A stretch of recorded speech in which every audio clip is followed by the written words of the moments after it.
Okay, yeah, that seems to work. Okay, so our second speaker is Muyang Liu from Uppsala, and she will be talking about geometry and T-dualities between heterotic ALE, instantons, and little string theories. Okay, I'll just begin. Thank you for the opportunity to give me the chance to present our recent exciting work about the geometric engineerings in the heterotic ALE instantonic little string series, where we aim to study T-duality systems among those series. This work is focused on the second part of a trilogy of the paper that focus on the geometric part that is done with the collaborator Mikhail and Pullman, who is also in the audience. That's the first two parts of the paper. And I'll first begin with a very short pages to quickly summarize the motivation and execution, because for the later section, I will contain some pedagogical, very basic review in the beginning. So if you want to hear the most recent results about what I've done, you can stay with this page to skip into the excited results first. So our goal is to revisit the properties of the heterotic string compactification on ALE spaces based on or motivated by our recent understandings of the model building on the 6T compactification, as well as the understandings of the two-group symmetries in the little strings. So how do we do that? So we realize the 61,0 little string series where the geometries in F series, thanks to the F series heterotic dualities. There's a very nice classification paper listed here. And in such a regime, we realize T-dualities thanks to the MF series dualities as inequivalent elliptic fibrations of the same geometries. And we noticed there's a very universal properties of the little string series, such that they have like a higher one-form symmetry that forms due to the mixings of the different zero-form global symmetries, that it forms a two-group structure. That their relevant data provides a very stringent constraint to verify the T-dualities that we extracted from the geometry. In practice, in the toric constructive regime, we employed those methods to construct a non-compact elliptic fibered Calabi-Yau threefold. But we can also build little string series from non-geometric string background, which means those case 3, they don't have toric realizations, but we can study using the lattice techniques to study the extremal case 3 surface directly. Now, in this short section, I'll review the basic ideas and ingredients to input in the heterotic little string series and the geometric associates to experience. Why are we interested in the string theories? Because they are like the intermediate between local and the gravitational series. So there's a chain from the compactification front of the geometry from the SCFT down to the sugra. So it can allow us to probe the properties of both, means that little string series have global symmetries, as is absent in supergravity symmetry, but it also contains a scale, as listed here, is not absent in superconformal field series. So this scale is a key ingredient that controls the dynamics of the series, and it also determines a so-called zero curve in the base geometry that will provide us the so-called little string charges that enters the computation of the T-dual data later. So geometric viewing that we observed the T-dual system arise from a circle reductions from different 6D uplifts that they reduce to the 6D 5D series from the M series perspective. And it also contains, as I mentioned before, very interesting global symmetries. Now I want to quickly review the little string series from the F series constructions. So as we all know that if a Calabi-Yau threefold that associated to a 6D little string series in F series that contains multiple, here I listed 2, inequivalent elliptic fibration structure, then on different bases B2 delta, such that There are compact and non-compact components on the base that produce gauge degrees of freedom and also the flavor symmetries. We can, by circle reduction, to get the thin family series after circle reductions. That is our realizations of the geometric T-duality between two different 6D series. And our next goal is to compute relevant T-dual data to verify such that the 6D series we talked before are actually related by T-duality. And we notice there's a continuous two group symmetries of the following form, such that we have like a structural constant kappa P, R, and Fa that control the mixings of the symmetries of the different dimensions. And they are obtained from the tensor branch data that I listed here. And notice the Ni are the exchange charges I mentioned before, that they enters into the each structural constant computation, and rho eta Ia are the intersection forms you obtained from the base geometry between compact components itself and also the compact and non-compact component. And then HGV are just the corresponding dual Cox vector corresponds to the gauge algebra supported on each compact components. And there's also another data obtained from the column branch, namely the dimension column branch and also the Wilson line parameters. So combining the point 1 and 2, they are really highly constrained, and for some complicated system, they could be like quadratic two-parameter formulas that gives us the to make sure that the T-dual systems of the two different 6D series we proposed can be predicted to be T-dual. And in this section, I'll start with the little chain theory building from the non-geometric background. Although I call it non-geometric background, the reason I call it because they don't have toric realization, but we do rely on the geometry of K3. So it's not actual non-geometric. And as a warm-up, I want to study very basic review of the heterotic series from the AD, and people are very familiar with that. We can build a K3 that has a stable degeneration limit, that in such limit they collapse into two copies of dp9, such that this dd2 corresponding to the familiar heterotic strings torus. That's in the F-series perspective that we talk about F-series on such K3, given by the collapse of 2 dp9. And in terms of lattice terminologies, the yield cross yield bundles are just the Picard sublattice embedded in the second cohomologies of the K3, where it is just given by the intersection form of the second cohomology groups of the K3 surface.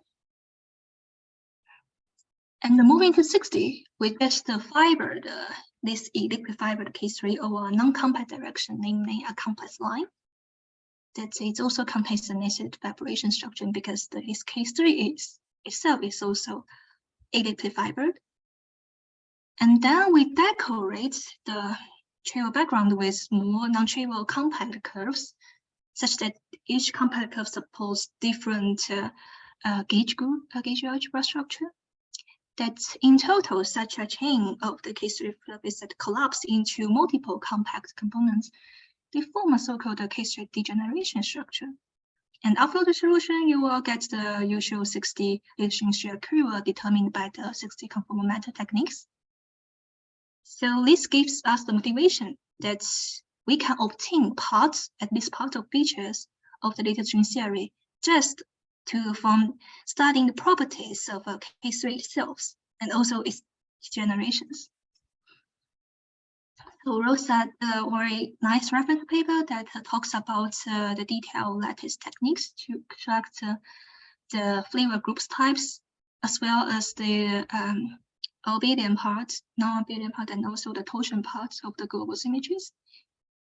And in our work, I will later present the little string theory we propose or found from particular extremal K3 surface with a maximal rank 18. And of course, we are looking forward to explore more case surface in the future work. And then we identify that for each fixed flavor group of how many possible little string series can be proposed as inequivalent fibration of the same K3. So this is a very nice pictured graph. I really like it. We call it T-hexality compared to the T-duality before, because there's like 6 different flavor group types you can you can find from the same K3, that each comes from distinct elliptic fibrations using the lattice technique I mentioned before. So they actually yield 60 different little string series that with the different flavor groups types, as I show on each angle of the hexagon. And we conjecture such that any consistent string theory configuration with a fixed flavor group type, they must have like the rest of 5 dual series for the other 5 flavor group types, and also with the matched T-dual data. So let's right now start with pure heterotic string, because the configuration is very simple. It's just a single zero curve probed by different singularities. And I will start with just one type of the flavor groups here. So namely, the global flavor group type is E8 square times SU3. And you can see that this rules out the types of E7 immediately, because there's no consistent complementarity between E7 and SU3. So we found one possible configuration as I listed here. And according to this configuration, we can get the T-dual data as I showed here. So this gives us hints about what kind of the singularity we can probe for the rest of 5 flavor group types, because not every possible singularity you can probe will have growth matching data. And the last comment I want to give in this section is that there could be multiple configurations with the same flavor group. Of course, each of them will corresponding to another 5 different T-dual T-hexality models in the other rest of 5 flavor group types. They will have different tensor branch data, they will have different T-dual data. So this is just an example I show here. So now in this section, I will go to focus on the toric realizations to geometrically and systematically construct heterotic ALE instantons. So let's just recall a little bit that those instantons are just n copies of fibrations in the parallel to the nibranes. And in type 2b series, we realize them as the C2 mod Zn singularities. And in the perspective of case 3, degeneration limits, it just put this C2 mod Zn singularity on the locus where 2 minus 1 curve intersect with each other. And on the top curve, I show a very trivial case 3 degeneration limit where it's just 2 E8 cross E8 bundles and then probing in the middle with no extra compact curve to be decorated. And in the later, there's a non-trivial gauge algebra settings inside the intersection point. And we also break the E8 into a subgroup according to the flat connection choices we present in our previous work. Of course, the bottom will render a singular threefold, and which requires a resolution. So that's the reason we seek for the toric resolution help. And let me remove it a little bit. So we rely heavily on the usage of 4D reflexive polytope such that its fan gives us the toric reality as the ambient space of our Calabi-Yau threefold. So our Calabi-Yau threefold just one co-dimension 1 anti-canonical hypersurface inside of it. With this toric ambient space also have a fibration structure that can be inherited from the Calabi-Yau threefold itself. So the key idea is to describe this fibration structure in terms of finding what is the fiber you describe to each different fibration structure in the ambient space. And this video is just our familiar little string theory basis. And this 2D fiber will lead to a torus. That is exactly the elliptic curves fiber would be 2. And here is visualization of the findings of the 2D fiber. And the left and the right is show different subpolytope you can extract or cut from the same 3D polytopes to get distinct elliptic fibrations. The left one with 2 copies of E8 fibers you can see from the 2 copies of residual points, and the left one you find a very big SO32 tops over that surface.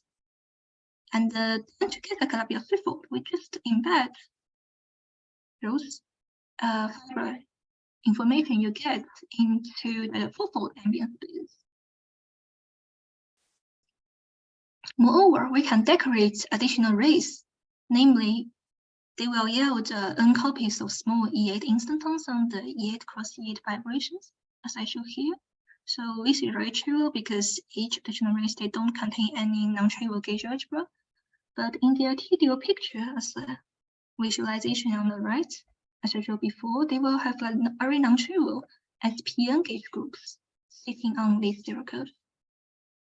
And we check if they are actually T-duality to each other by the matched data, column branch, tensor branch data.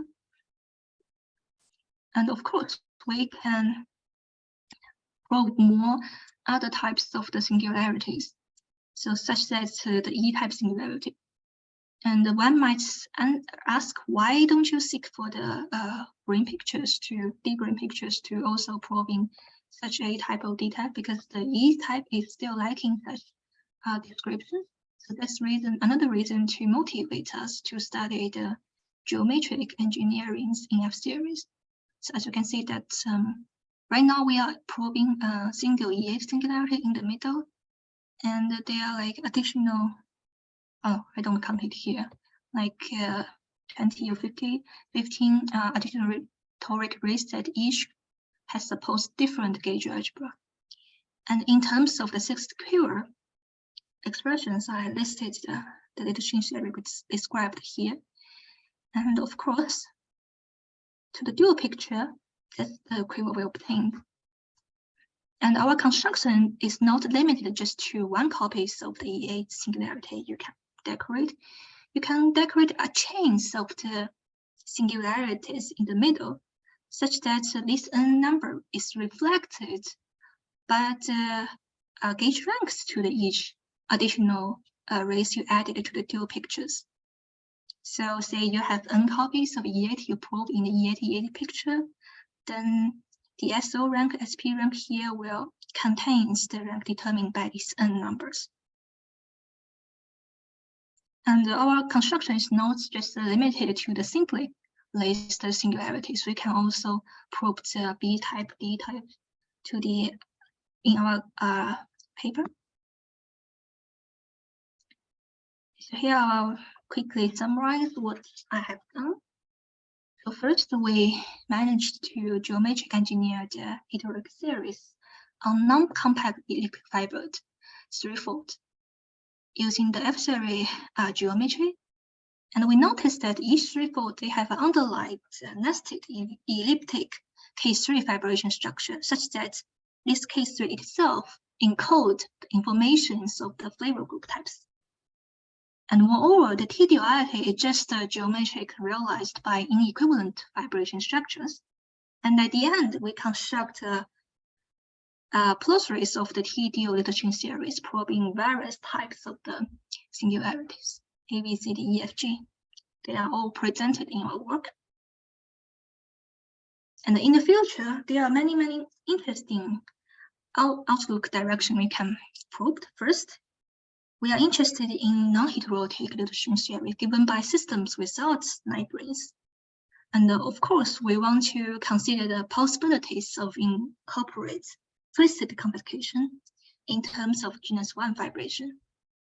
And another exciting direction is to study the heterotic little chain theories to the classifications of degenerate K3 surface.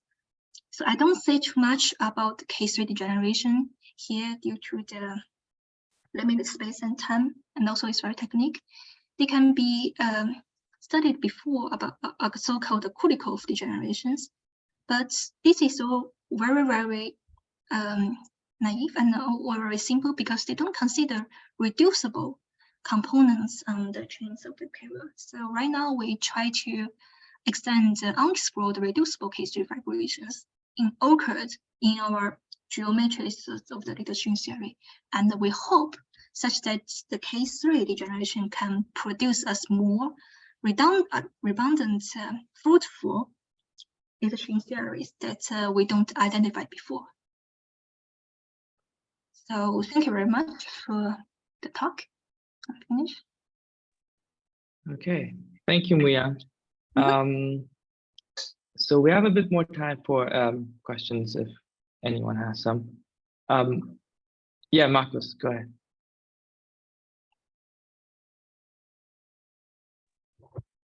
Thank you very much.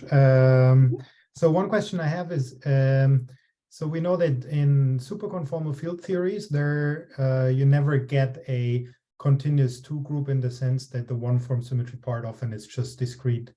My question is, in these little string theories, you can sort of decompactify a curve in the base to go from the little string theory to a superconformal field theory. Can you then sort of reconstruct or match the continuous two group breaking down to a discrete subgroup, or does the discrete subgroup come from some other sector that might already be there at the little string theory level on top of this continuous two group, or do you know where these kind of relations lie? So I think I can only answer the geometric part because you can fuse the two SCFTs to concoct our little string series that is presented in our previous work. But I haven't think about how the universal, U1 little string series can be decreased in that directions. But maybe then from the gluing that you just said, how does the the continuous two group now emerge from the gluing? Is it because this gluing procedure by hand adds another tensor field? So I would say that first you don't talk about the data we extracted from two group anymore because there's no such zero curve you can define in little string series, and there's no so-called little string charges that enters the data that enters the tensor branches data. So yeah, sorry, that's really a question for me. I haven't think about before that if they reduce to some discrete symmetries. Okay, no worries. Thank you very much.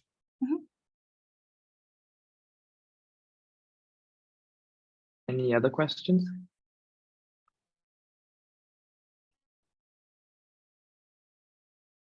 Can you show the outlook part again? I had a question regarding the first point there. I mean, some very naive one. So you mentioned in this case the systems lacking M9 branes in the same sentence with twisted compactifications. But presumably, do you have is it just like two separate points, or do you think that the two may be connected in some physical sense? Maybe connected in the sense that having no M9 branes to start with is somehow related to having some genus 1 fiber construction, or necessitate some genus 1 fiber construction. That's okay. So I contain them together because they're just also non-heterotic little string series. Okay. But there's, as far as I know, there's no such clue to hint that they might be connected. And of course, that's speaking about the later, the data formula we mentioned before must be modified to respect the twisted communication, and the story will be different. I see. Okay. Just curious. Thank you. Okay, if there are no other questions, then let's thank Muyang again. And, thank you very much.